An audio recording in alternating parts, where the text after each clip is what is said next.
5월 12일 화요일 신명기 17장 1절부터 13절까지의 말씀입니다. 하나님께서 에덴 동산에 다른 나무도 아니고 선악과 즉 선과 악의 나무를 두신 이유가 무엇인 줄 아십니까? 이스라엘에서 재판의 위치는 매우 중요합니다. 재판이란 선과 악을 분별하는 것이고 선과 악의 분별이란 어느 것이 선한지 어느 것이 악한지의 잣대가 어디에 있는가와 밀접하게 관련되어 있습니다.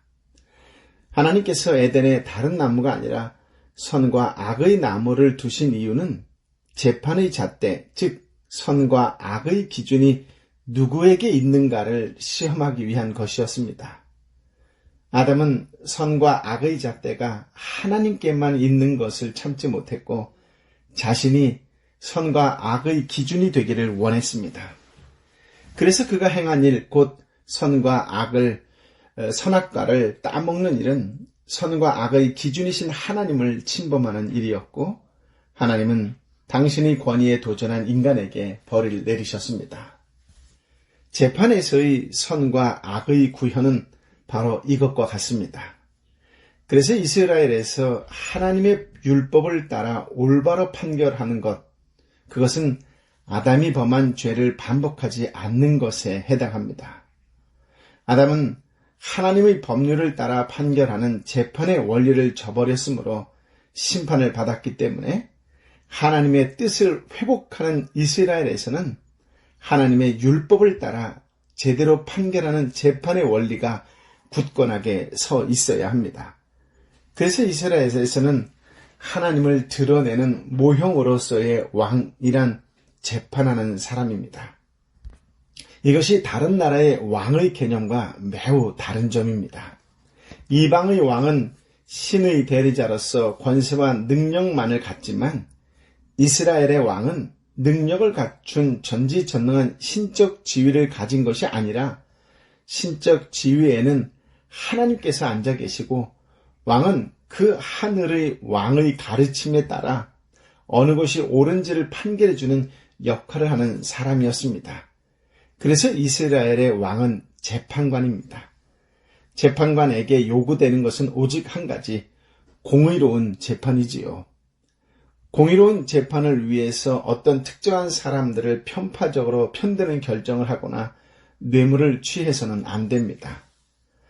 아름다운 땅에서 아름다운 삶을 살려고 하면 무엇보다도 정의가 실현되는 삶을 살아야 하는 것이지요. 이런 관점에서 오늘 말씀을 묵상하시면 말씀에 대한 깨달음과 하나님의 마음을 좀 더 깊이 알게 됩니다. 먼저 1절 말씀을 함께 읽어볼까요? 너희 하나님 여호와께서 제물을 드리되 흠이나 결점이 있는 소나 양을 드리지 말라. 이는 여호와께 가증한 것이다. 하나님 앞에 제물을 드릴 때 올바른 것을 드려야 합니다. 아벨처럼 정성이 있는 첫 제물과 우리 자신을 감사한 마음으로 드려야 하겠지요. 이어서 공동체 안에 악을 제거하라는 말씀을 주십니다. 하나님께서 제거해야 할 악이라고 말씀하신 범죄는 무엇일까요? 2절부터 7절까지의 말씀인데요. 함께 읽어보겠습니다.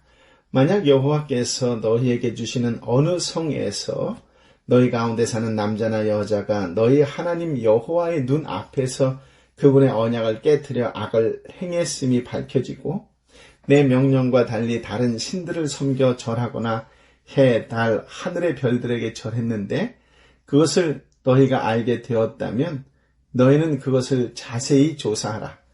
만약 사실이어서 그 가증한 짓거리가 이스라엘에서 일어났음이 증명되면 악한 짓을 저지른 그 남자나 여자를 너희 성문으로 데려가 돌로 쳐 죽이라. 두세 사람의 증언으로 그 사람을 죽이고 한 사람의 증언으로는 그 사람을 죽일 수 없다. 그들을 죽일 때 그 증인들이 먼저 손을 대고 그 다음에 온 백성이 손을 대라. 이같이 너희 가운데서 악을 없애라. 남녀 불문하고 누구든지 하나님과의 언약을 버리고 해, 달, 하늘의 별들 같은 다른 신을 섬긴다는 말이 들리면 철저히 조사해서 사실로 드러날 경우 그 남녀를 성문으로 끌어내어 돌로 쳐 죽이라 라고 하지요. 여기서 성문이라고 하는 것은 많은 사람이 회집할 수 있는 넓은 광장이 있는 곳으로, 다른 말로 공개 재판이 이루어지던 장소입니다. 돌로 쳐 죽이는 사형법은 공동체로부터 악을 제거하는 동시에 동일한 범죄를 예방하는 차원에서 보편적으로 시행되던 처형 방법이었습니다. 최종적으로 사형 판결이 내려지면 증인이 먼저 손을 댄 후에 온 백성이 손을 대라고 했지요. 이렇게 증인들과 온 백성들이 사형 집행에 참여하게 함으로써 스스로 공동체에서 악을 제거하기 위해서 그렇게 하는 것이다라는 것입니다. 참여한 자들에게 있어서는 죄를 처벌하는 데 참여함으로 죄를 끊는다는 단호한 입장을 보이는 것이고, 참여한 자들에게나 참여하지 않은 사람들에게나 그 같은 죄를 짓지 않아야겠다는 의지가 생기도록 하는 것이지요. 그런데 이와 같이 사형을 집행하는 데에 있어서 두 가지를 강조합니다. 첫째는 사형 판결을 내리기 위해서는 두세 사람의 증인이 있어야 한다는 것이지요. 이는 억울한 죽음을 당하는 사람이 생기지 않도록 하는 조치라고 할 수 있겠지요. 둘째는 사형을 집행하는 데 있어서 증인이 먼저 손을 댄 후에 백성들의 손을 대야 한다라고 하는 것입니다. 이 부분이 아주 독특하고 중요한데요. 사형 집행 과정에서 증인의 책임이 얼마나 중요한지를 나타내는 내용입니다. 즉, 먼저 사형수의 옷을 벗기고 손을 묶은 채 성 밖으로 끌고 가 2.7m 높이의 처형대 위에 사형수를 세워요. 그러고 나서 한 증인이 처형대 위에서 밀어뜨리고 두 번째 증인이 큰 돌을 들어 그의 머리나 허리를 치고, 그러고 난 후에 주변에 둘러서 있던 무리가 함께 돌을 들어 쳤다고 합니다. 이렇게 증인들이 먼저 밀어뜨리고 큰 돌로 치게 한 것은 죽임을 당한 사람에 대한 법적 책임이 증인들에게 있다는 것을 확정짓게 하는 행위였던 것이지요. 그것은 아무나 쉽게 증언하지 못하게 하므로 확실한 사실의 경우에만 증언하도록 하려는 의도가 있는 것입니다. 한마디로 위증을 막으려는 것이지요. 만일 거짓 증언을 하면 희생자가 받은 형벌을 그대로 받아야 했습니다. 이 제도가 얼마나 악을 철저히 제거내자는 예방을 하면서도 한 사람이라도 억울한 죽음을 당하지 않도록 주의 깊게 만든 것인지를 알 수 있겠지요. 이 사형제도는 악을 철저히 제거하면서도 억울한 희생자가 나오지 않도록 하는 제도였던 것입니다. 그럼에도 불구하고 특히 권력층에서 그 제도를 잘 지킬 의지를 가져야 합니다. 그렇지 않으면 그런 좋은 법조차도 역이용하게 되는 경우가 많이 나오지요. 성경에도 물론 나옵니다. 좋은 제도라도 지킬 의지가 없으면 오히려 자기 욕심을 채우는데 이용하고 맙니다. 오늘날 우리 교회 공동체 생활에서도 하나님 앞에 옳지 않은 악과 죄는 단호히 제거하고 거절해야 하지요. 그러면서도 잊지 말아야 할 것은 그 과정에서 억울한 누명을 쓰므로 상처를 받는 사람이 없도록 주의해야 합니다. 차라리 그럴 가능성이 있다면 제거하는 일을 유예시켜서라도 그런 사람이 나오지 않도록 해야 하겠지요. 공동체 생활에서 다른 사람을 함부로 모함해서는 안 됩니다. 오늘날과 같이 인터넷이 발달된 세상에서는 이러한 모함이 너무나 쉽게 발생할 수 있다고 하는 것이에요. 다른 사람에게 들은 비방을 교차 검증 없이 그대로 믿어서도 안 되며 다른 사람에게 전달해서도 안 됩니다. 그것은 억울하게 죽게 하는 것과 같습니다. 무엇보다도 교회의 리더들이, 시대의 책임자들이 특히 유의해서 묵상해야 할 말씀이지요. 교회를 위한다는 미명 아래 교인 한두 명의 민원으로 사임을 강요하고 그런 결과로 억울하게 눈물 흘리는 목회자들이 얼마나 많은지 헤아릴 수 없는 그런 시대입니다. 진정 하나님의 마음이 어디에 있는지 깊이 묵상하시기 바랍니다. 8절부터 13절까지의 말씀인데요. 함께 읽어볼까요? 만약 너희가 판결하기 어려운 사건이 너희 법정에 올라오면 피 흘린 일이든지 소송이든지 구타한 일이든지 간에 그 사건을 너희 하나님 여호와께서 선택하신 그 장소로 가져오라. 레위 사람들인 제사장들과 그때 업무를 담당하고 있는 재판관들에게로 가라. 그들에게 물으면 그들이 판결을 내려줄 것이다. 너희는 여호와께서 선택하신 그 장소에서 그들이 너희에게 주는 그 결정에 따라 행동하라. 또 너는 그들이 너에게 알려주는 모든 것대로 지켜 행하라. 그들이 너희에게 가르치는 법도와 그들이 너희에게 주는 결정대로 행동하라. 그들이 너희에게 한 말에서 오른쪽이나 왼쪽으로 벗어나지 말라. 재판관이나 너희 하나님 여호와 앞에서 섬기고 있는 제사장을 무시하는 사람은 죽임을 당할 것이다. 너희는 이스라엘에서 그런 악한 사람들을 제거하라. 모든 백성들이 듣고 두려워해 다시는 교만한 마음을 품지 않을 것이다. 어려운 재판이 생겼을 경우에는 중앙법정으로 옮겨야 한다는 말씀이지요. 즉 상급 재판정 제도에 대한 규례입니다.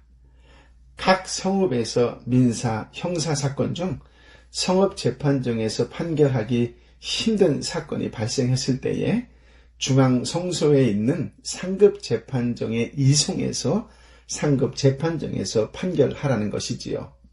각 성읍 재판정에서는 물론 율법에 따라 판결하되 판결이 어려운 사건에 대해서는 상급 재판정에 이송해서 상급 재판정에서도 율법을 따라 판결하라는 것입니다.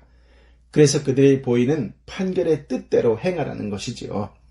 상급 재판정에서 좌로나 우로나 치우치지 말고 행하라고 했습니다.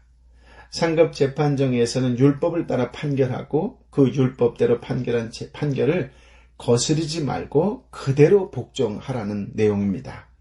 만약 재판관이나 너희 하나님 여호와 앞에서 섬기고 있는 제사장을 무시하는 사람, 즉 판결에 복종하지 않는 사람은 죽여서 이스라엘 중에서 악을 지하여 버리라고 했습니다.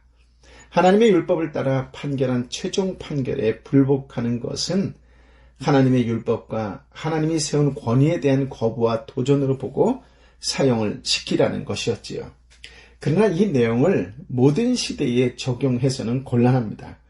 중세의 카톨릭은 이것을 많이 호도했었고 또 현대에 와서도 말도 안 되게 교회 리더들이 이것을 잘못 사용한 경우도 많이 있습니다.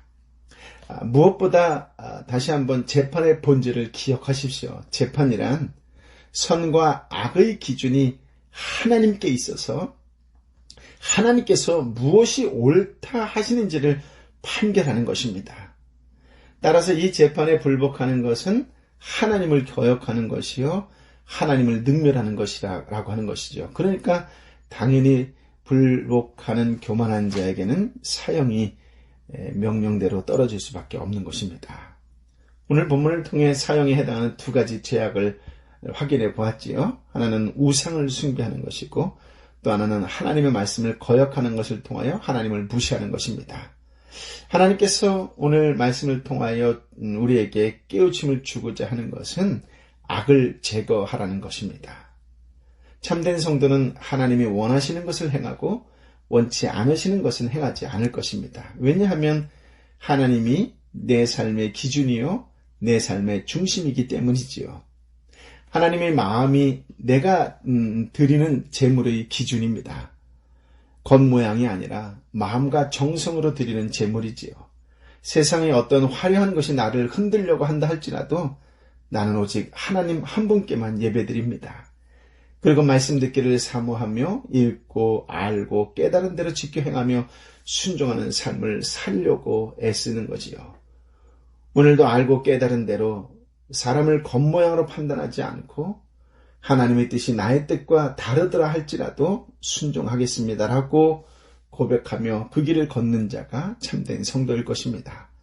마음으로 위로하고 사랑으로 어려운 이웃을 돌보는 중보자로 행동하는 성도가 되겠습니다. 이런 삶을 방해하는 악을 제거하는 성도가 되겠습니다.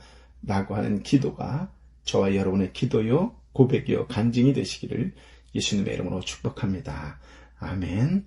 아버지 하나님, 참으로 귀한 말씀, 생명의 말씀을 허락하여 주시니 감사합니다.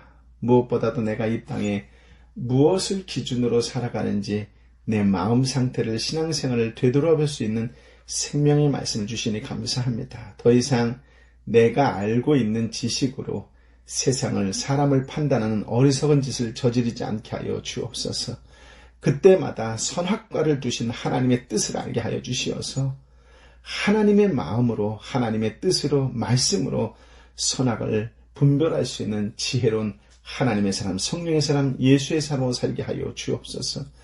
그러고 보면 세상의 모든 것이, 세상의 모든 사람이 다 돌보아야 할, 다 위로해야 할 하나님의 사람인데, 하나님 그동안 나의 입술로, 나의 삶으로 상처를 준 것을 주님 앞에 회개하길 원하오니 다시금 하나님의 마음으로, 주께서 허락하신 말씀으로, 위로의 사람으로, 사랑의 사람으로 세상을 보듬으며 끌어안으며 살아갈 수 있는 성령의 사람이 되겠습니다. 그렇게 살아갈 수 있도록 다시 한번 성령 하나님 임하여 주옵소서. 다시 한번 간절히 기도하고 원하옵는 것은 내 사랑하는 형제의 아픔을 불쌍히 여겨 주옵소서. 내 사랑하는 자매의 눈물을 닦아 주옵소서. 예수의 이름으로 해결될지어다. 예수의 이름으로 새 길이 열릴지어다. 예수의 이름으로 치유될지어다. 예수의 이름으로 회복될지어다.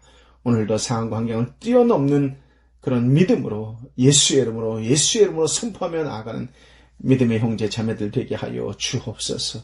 이제는 길이여 진리여 생명 되신 우리 주님 예수 그리스도의 은혜와 아버지 하나님의 크신 사랑과 성령 하나님의 위로 역사 교통 충만하시니 하나님의 말씀에 따라 어떤 상황과 환경 속에서도 내 뜻과 내 의지와 전혀 다르다 할지라도 끝까지 기도하며 순종하며 나아가겠노라고 결단하는 하나님의 사람들 한 사람 한 사람 머리 위에 내 사랑하는 이웃과 열방의 선교사님과 선교지 위에 함께하여 주옵기를 간절히 축원하옵나이다. 아멘.